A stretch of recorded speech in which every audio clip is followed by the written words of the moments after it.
When someone disrespects you, it stings, it catches you off guard, and in that split second, you feel the heat rise. Your ego wants to fight back, defend itself, maybe even get revenge. But here's the truth. When someone disrespects you, it's easy to take it personally. It's natural to feel hurt, angry, or even embarrassed.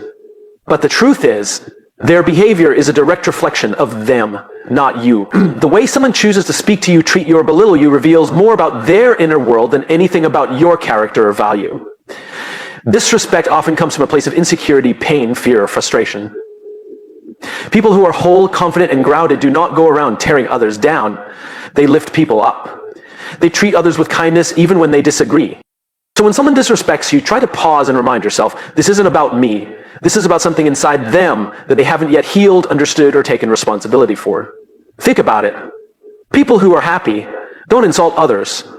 People who are secure don't need to make others feel small to feel tall. Disrespect is a projection. It's them offloading their frustration, their powerlessness, their wounds onto someone else because they haven't learned how to deal with it in a healthy way. You are not obligated to absorb that. You are not responsible for their lack of self-control, emotional maturity, or empathy.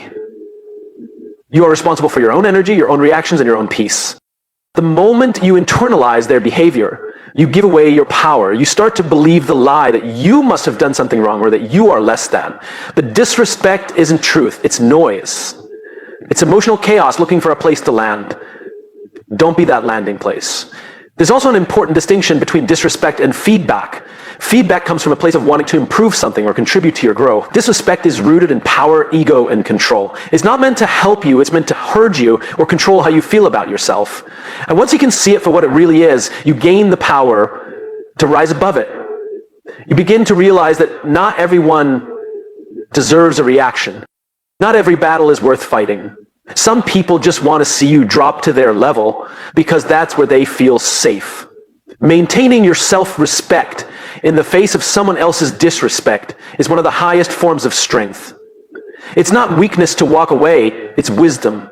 When you know who you are, what you stand for, and what your values are, you don't need to engage in every confrontation. Silence sometimes is the most powerful response. And other times, a calm, firm boundary spoken with respect shows far more power than an emotional outburst. But remember, this doesn't mean you excuse the behavior. It means you don't absorb it. You handle it, but you don't let it define you. You speak up if needed. You distance yourself if necessary, but you do so with intention, not emotion, with clarity, not chaos. So when you are disrespected, let that be a signal not that something is wrong with you, but that something is unhealed or misaligned in them. And it reminds you to double down on your own values, to stay grounded, and to never trade your peace for someone else's poison. Because at the end of the day, how others treat you is their story. How you respond is yours. And your story is too important to be shaped by someone who doesn't even know your worth. In life, the way we respond to situations often defines us more than the situations themselves. One of the most powerful and underrated tools we have is the ability to pause before we react. That simple moment of stillness between what happens to us and what we choose to do next can be the difference between regret and growth, between chaos and clarity. When someone disrespects you, criticizes you unfairly, or says something that triggers emotion, your first instinct might be to lash out, defend yourself, or retaliate. That's natural. It's your ego wanting to protect itself. It's the emotional brain taking control, convincing you that action must be immediate. But reacting in that split second rarely leads to a thoughtful outcome. Most of the time, it adds fuel to the fire, escalates the conflict, and leaves you feeling drained or even ashamed after the moment has passed. The pause is where your power lives. That moment, brief as it may be, is your chance to ask yourself the right questions. What is actually happening here? Why am I feeling this way? What do I really want out of this interaction? Does this deserve my energy? Am I about to react from emotion or respond with purpose? This isn't about suppressing how you feel. It's about owning how you feel and choosing a response that reflects your character, not just your mood in the moment.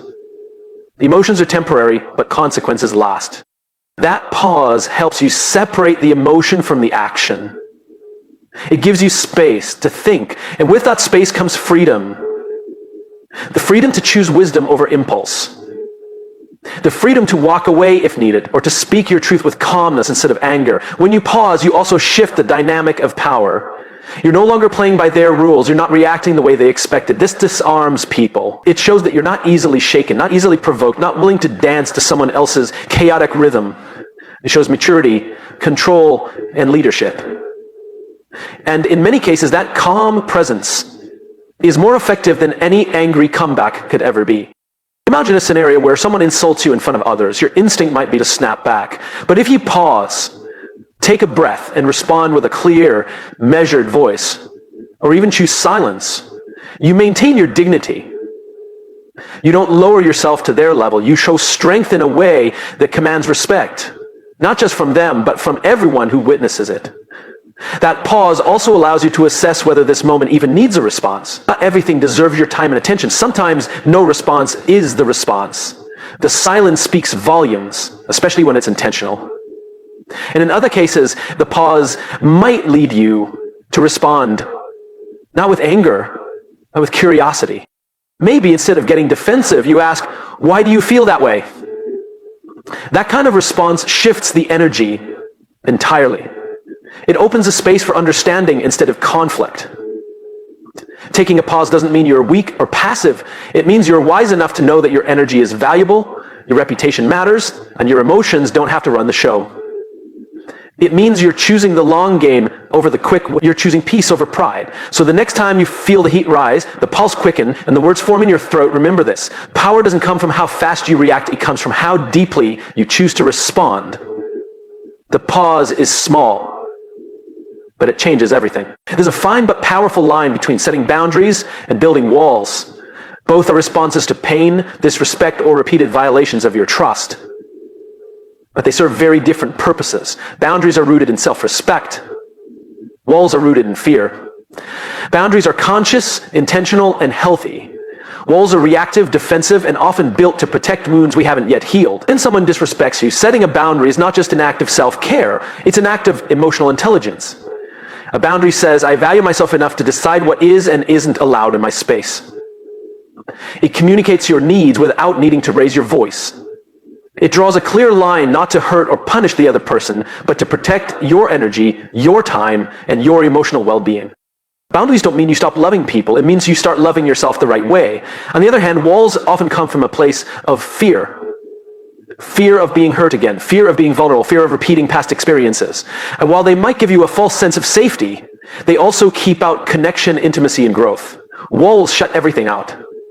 Boundaries let the right things in. The challenge is learning how to stand firm without closing off, to be strong without becoming cold. When someone crosses a line, setting a boundary can be as simple as saying, I don't accept being spoken to like that, or I need space right now.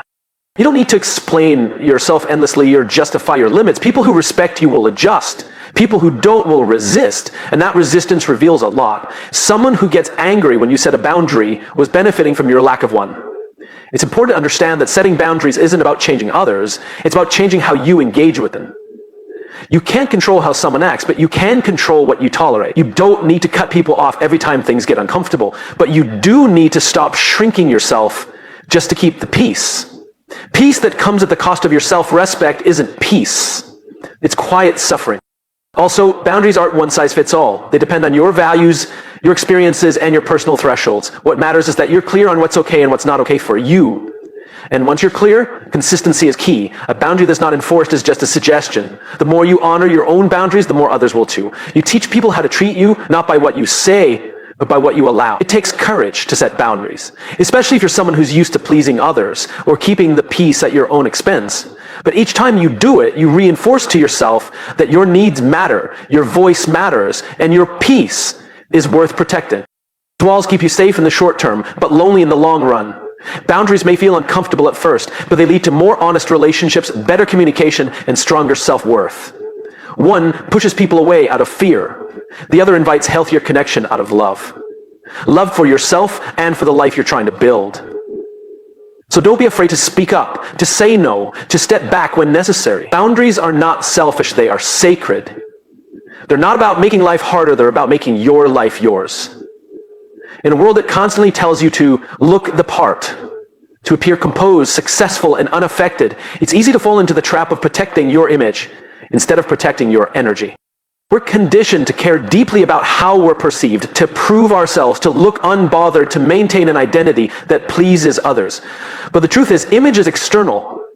Energy is internal. And no image is worth maintaining if it comes at the cost of your peace. Protecting your image means trying to look strong even when you're exhausted, pretending you're okay when you're not, smiling through disrespect to avoid conflict. It means saying yes when your body is screaming no just so you don't disappoint anyone. It means tolerating situations that drain you because walking away might make you look bad. But at what cost? Your energy is your life force. It's the fuel behind your focus, your creativity, your presence.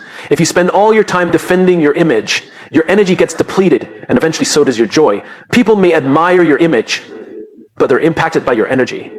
You can walk into a room looking perfect on the outside, but if your spirit is tired, disconnected, and resentful, people feel that. Authenticity has a frequency, and you can't fake it for long. The most powerful presence doesn't come from looking untouchable. It comes from being real. It comes from being honest with yourself about what nourishes you and what drains you, and then making decisions that align with that truth, even if others don't understand. Protecting your energy means choosing rest over hustle when your body needs it. It means removing yourself from conversations that feel heavy, draining, or disrespectful, even if staying would have saved your reputation in someone else's eyes. It means walking away from relationships where you constantly have to shrink or prove your worth. There's a moment that exists between what happens to you and how you choose to respond. In that moment lies your power. The power to decide whether you react from emotion or respond with purpose. Emotions are natural, human, and valid, but when they take the wheel, they can lead us to say or do things we later regret. Purpose, on the other hand, is steady. It's rooted in clarity, intention, and self-awareness. When you respond with purpose instead of emotion, you protect your integrity, preserve your energy, and take control of your own narrative. Life will challenge you. People will offend you, underestimate you, ignore you, or try to provoke you. And in those moments, your emotions will flare up.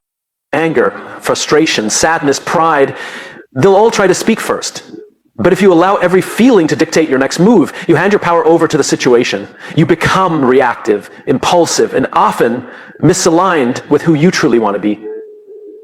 Responding with purpose doesn't mean you suppress your emotions. It means you honor them, pause, and then ask yourself a deeper question. What is the outcome I want here? That question changes everything. If your goal is to be heard, yelling may not serve that. If your goal is to maintain peace, proving a point might not be worth the energy. If your goal is to grow, staying curious rather than defensive might bring more clarity. Purpose pulls you back from reacting blindly and guides you toward responding wisely. Consider a moment when someone disrespects you publicly. Your emotional brain wants justice. It wants to fire back. It wants to remind them and everyone else who they're dealing with. But your purpose may want something different. Maybe your purpose is to be a leader, to be composed, to stay in alignment with your values. In that case, responding with purpose might look like calmly stating your boundary, then maybe it's silence. Because not every jab deserves your attention. That's not weakness. That's wisdom. When you respond with purpose, you protect your peace and preserve your energy. You begin to act from a higher level of thinking rather than a lower level of reaction. It's easy to clap back. It takes strength to stay grounded. It's easy to get triggered. It takes self-control to stay intentional. And the more you practice it, the more powerful you become, not just in how you handle conflict, but in how you shape your life. People will often try to provoke a reaction because it gives them control. But when you don't bite, when you don't let them push your buttons, you're showing them something stronger than anger. You're showing them presence. You're showing them that you're not at the mercy of anyone else's behavior. You're grounded in your own purpose. This applies not only to conflict, but to everyday situations. Criticism at work, disagreements with loved ones, unexpected setbacks. And if you always respond emotionally, your life becomes a roller coaster of reactions. But if you commit to responding with purpose, you create consistency, confidence, and clarity. Every response is a choice. Every word you say is a message about who you are. Let your words reflect your wisdom, not your wounds. Let your actions be shaped by vision, not vengeance. When your emotions run high, breathe, pause, and return to your center.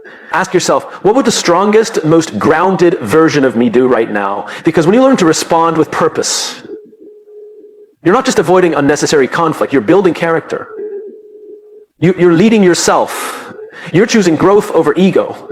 And that, more than any reaction, is what leads to real power, peace, Disrespect is never easy to experience. It can catch you off guard, sting deeply, and stir up emotions you thought you had under control. But what if, instead of reacting impulsively or internalizing the insult, you viewed it as a mirror? Not a mirror of who you are, but of who they are, and even more powerfully, of what within you still needs healing, understanding, or attention. When someone disrespects you, it often says more about their character than your worth. A person at peace with himself doesn't go out of their way to tear others down. Disrespect can reveal someone's insecurity, need for control, or unresolved anger. But it can also reflect something in you. A boundary you haven't set, a fear you haven't faced, or a pattern you've ignored. That doesn't make the disrespect okay, but it gives you a choice. To use the moment as a weapon against yourself, or as a mirror for your growth. The mirror doesn't lie, but it also doesn't shout. It quietly reflects what's already present. If someone's words shake you, ask yourself why. Is it because what they said touched an old wound? Did it echo something you secretly fear might be true? Or is it because you've tolerated similar behavior before, and now your spirit is finally saying, enough? Using disrespect as a mirror means asking deeper questions. What part of me still needs validation? Why do I need this person's approval to feel okay about myself? Why did I stay silent when I should have spoken up? Why did I overreact when I could have let it go? These questions aren't about blame, they're about awareness. And awareness is the first step to transformation. You don't have control over how people treat you, but you do have control over what you take in and what you let pass. You have the power to turn a disrespectful moment into a moment of clarity. Maybe it shows you where you need stronger boundaries. Maybe it reveals a relationship you've outgrown. Maybe it's the nudge you needed to stop tolerating behavior that chips away at your self-respect. Whatever it is, if you pay attention, there's always a message. There's also the opportunity to reflect on how you show up. Are there ways you may have disrespected others, directly or indirectly? Have you dismissed someone's feelings, reacted harshly, projected your stress onto someone else? The mirror works both ways. It helps you grow, not just by defending your self-worth, but by making you a more conscious, compassionate human being. It's important to remember that using disrespect as a mirror doesn't mean you excuse bad behavior or allow toxic people to stay in your life. It means you learn the lesson without carrying the bitterness. You walk away wiser, not wounded, stronger, not cynical. You can distance yourself from someone and still be grateful for what their behavior taught you about yourself. The real power lies in your ability to turn pain into perspective. To take moments of disrespect and use them to sharpen your awareness, deepen your self-respect, and build a life where your peace doesn't depend on other people's behavior. That's when you truly win, not by getting the last word, but by choosing to rise above it all with clarity and calm. So the next time someone disrespects you, pause. Before you react, look in the mirror. Not to question your worth, but to recognize your growth. Let their actions reveal who they are. Let your response reveal who you're becoming. And let that moment become not something you resent, but something that refines you.